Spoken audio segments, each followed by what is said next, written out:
जहां भी हम देखते हैं, चाहे वो उड़ीसा हो, छत्तीसगढ़ हो, एक नाम दिखाई देता है, अदानी अदानी अदानी अदानी। मतलब अदानी जी उड़ीसा की सरकार चलाते हैं, अदानी नरेंद्र मोदी को चलाता है।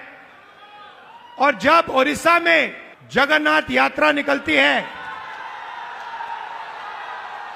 जगन्नाथ यात्रा का रथ निकलता है, लाखों लोग उसको देखते हैं, उसके पीछे चलते हैं, और फिर एक ड्रामा होता है, रथ को अदानी जी और उनके परिवार के लिए रोका जाता है।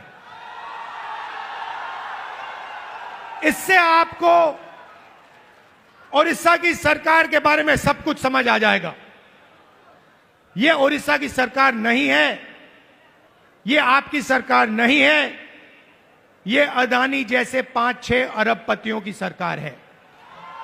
और इसका लक्ष्य आपकी जमीन, आपका जंगल, आपके भविष्य को चोरी करने का है।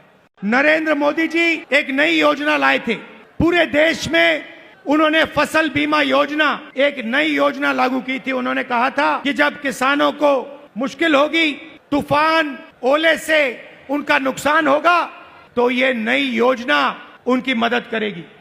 और उन्होंने क्या किया? उन्होंने आपसे पैसा लिया, गरीब जनता से, गरीब किसानों से पैसा लिया, प्रधानमंत्री बीमा योजना के लिए सरकारों से पैसा लिया, सेंट्रल गवर्नमेंट से पैसा लिया, और वो पैसा उन्होंने उन्हीं 3-4 बड़ी कंपनियों को दिलवाया। आज सच्चाई ये है कि जब आंधी आती है, तूफान आता है, ओला गिरता है, किसान को मुआवजा नहीं मिलता। हजारों करोड़ रुपए नरेंद्र मोदी जी ने इन कंपनियों को दिया, मगर ये कंपनियां जब आपका नुकसान होता है, आपका पैसा वापस आपको नहीं देती है।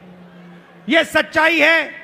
और उड़ीसा के किसी भी किसान से आप ये पूछ लीजिए, क्या आपको बीमा योजना का पैसा मिला? और एक आवाज से उड़ीसा के सारे किसान आपको जवाब देंगे कि हमें पैसा नहीं मिला, हमारा पैसा चोरी किया गया, हमारा पैसा बीमा योजना में हमें नहीं मिलता है। विकास 2-3 अरबपतियों के लिए नहीं किया जाता है, विकास उड़ीसा की जनता के लिए किया जाना चाहिए, गरीब लोगों के लिए किया जाना चाहिए, किसानों के लिए किया जाना चाहिए।